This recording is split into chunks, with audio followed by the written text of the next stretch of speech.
On the banks of the Volga River in the very heart of Russia, the Republic of Tatarstan has, in its history, reunited two religions in this edition of Russian Life.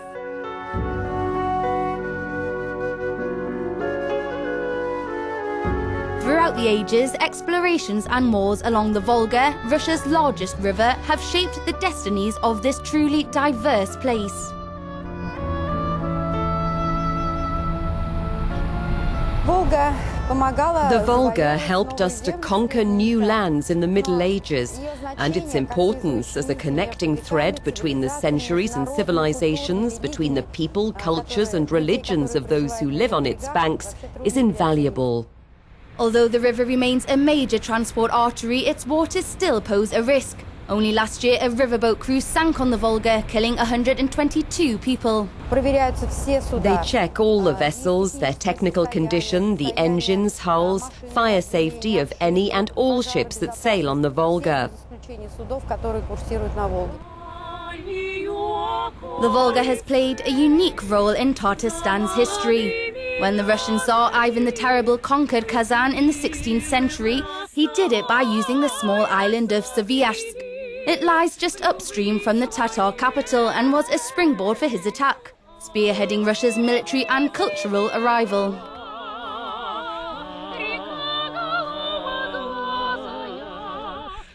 Modern Tatarstan is, of course, a combination of two cultures, the Russian Orthodox culture and the Islam-based Tatar culture.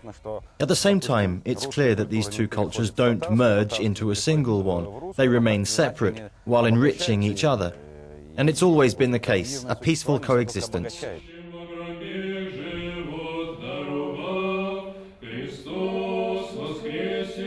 Bare church walls and decaying frescoes are the legacy of the Soviet era. When many of the island's historical buildings were demolished, others were turned into gulag prisons or storehouses. For a period, this cathedral was used as a warehouse for grain and salt, which contributed to its degradation, and then, for a long time, it was simply abandoned.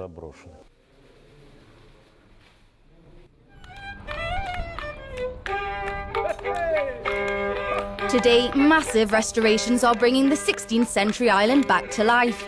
After decades of oblivion, Sviazhsk is once again a national history reserve, a window to the past. Many crafts have unfortunately been forgotten, but here anyone can try to forge metal, to fashion clay into a pot or to weave a basket.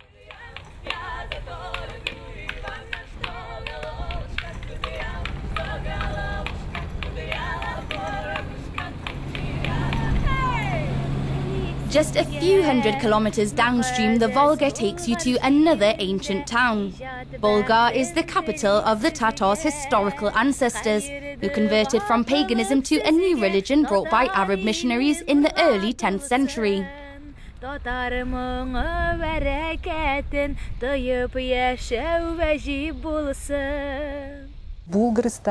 Ancient Bulgars adopted a religion that was new to them, Islam. From this exact place and time, Islam started to spread throughout Europe and Siberia. The mighty Volga Bulgaria controlled much of the trade between Europe and Asia before its decline in the 13th century. Today, the remains of mosques, mausoleums, courthouses and baths are becoming a pilgrimage site for religious followers and archaeologists.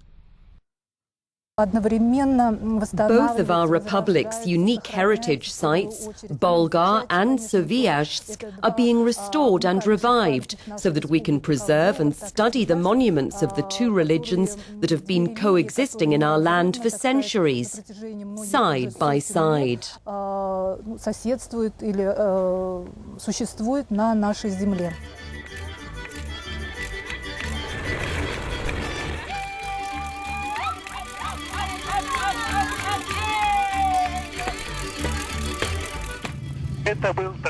That's it from Tatarstan. In the next edition, we'll discover the westernmost exclave of Russia, its amber capital, the Kaliningrad region. See you next week in Russian Life.